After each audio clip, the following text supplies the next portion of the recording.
mobaayilli keessan yoo isin jalaa bade karaa ittiin argachuu ni dandeessan. Viidiyoo kana laayik godhaa hanga dhumaa dhaggeeffadhaa.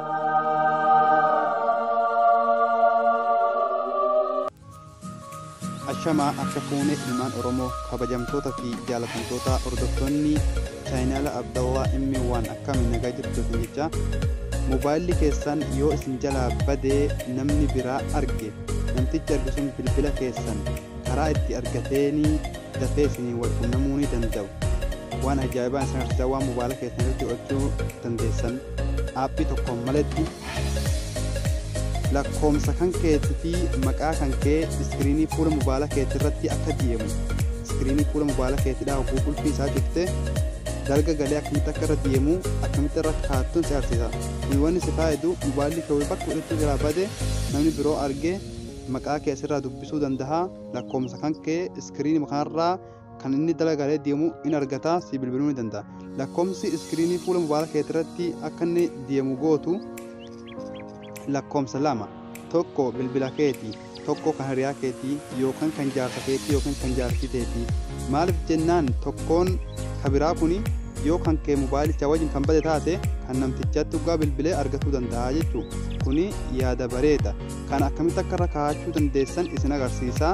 Akkamitti akka fuula mobaayila keessanii akka deemu godhachuu dandeessan isin agarsiisa. Kun immoo waan basiidha.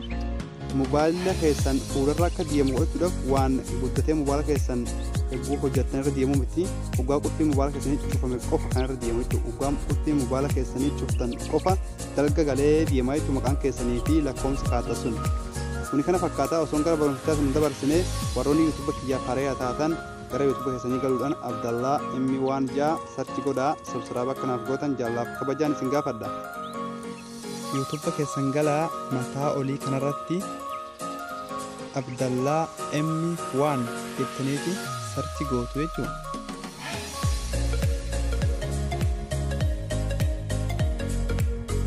Kunoo haala kanaan isuma mataarratti isin boo kanaa irratti cuqaastu isa kana subscribe kaajuu kanaa irratti cuqaastu ergisi mallattoo fuulduratti isin baatu gattuquun ol godhadhaa jechuudha mataarratti. Kana fakkaataa hordofaa jecha hayyeegaa gara barumsichaa isin deebisaa. Barumsicha eessan akka hojjechuu dandeessan gara seetingii keessan ni galtu. Seetingii keessan hogguu kee galtan haala kanaan isinii fidaa. Isaan amma xiyya irra kaa'u kanarratti gachuu baastu. Ergasii haala kanaan isinii fidaa. Hogguu haala kanaan isinii fide bakka kanatti isaan amma xiyya irra kaa'u kana gachuu baastu. Ergasii haala kanaan isinii baasaa barreeffadhuu jabaa kanarratti anama barreessitan jira. Akkuma asirratti argaa jirtan Abdallah hammee lakkoomsiima lamaattiin kaahee kanaan na argattu lakkoomsa bilbila dawwalaa jeeniin jira jechuudha. Ati barreeffatu yoo barbaadde kanarraa hakeessa agarsiisa isaan barreessee jiru. Haala kanaan bakka itti barreessitu sii fida. Bakka kanatti maqaa kan kee barreessitaa lakkoomsa kan keetii fi lakkoomsa biraati akkuma isin jee irra keessa jechuudha. Bakka kanatti hogguu seef itti goote wantoonni asitti barreesse sun hundinuu hoggaan mobaayila kan kee qulfii isaa cufte sirritti dalga galee deemaa jechuudha. Dalga galee deemaa achirraa namni laallatee yoo bilbilli kan kee bade si bilbiluu ni danda'a jechuudha. Bilbilli lakkoomsi lama wannan jiruuf tokko yoo kan kee wajjin mobaayila wajjin kan badu taate kan nama tokkoo suni waan baduu walaffaa hin taaneef gaa sanarratti bilbilanii isin argatuu danda'anii jechuudha. Kana fakkaataa asirratti akkuma hati barreessitu akkuma nama maqaa kee barreessetti barreessitu isiniifi ergasii lakkoomsa keessan itti gashitu seef itti gootu jechuudha. Lakkoomsa keessan hogguu itti gashitaniin kunoo haaluma kanaan haala kanaan lakkoomsa keessan itti gashitu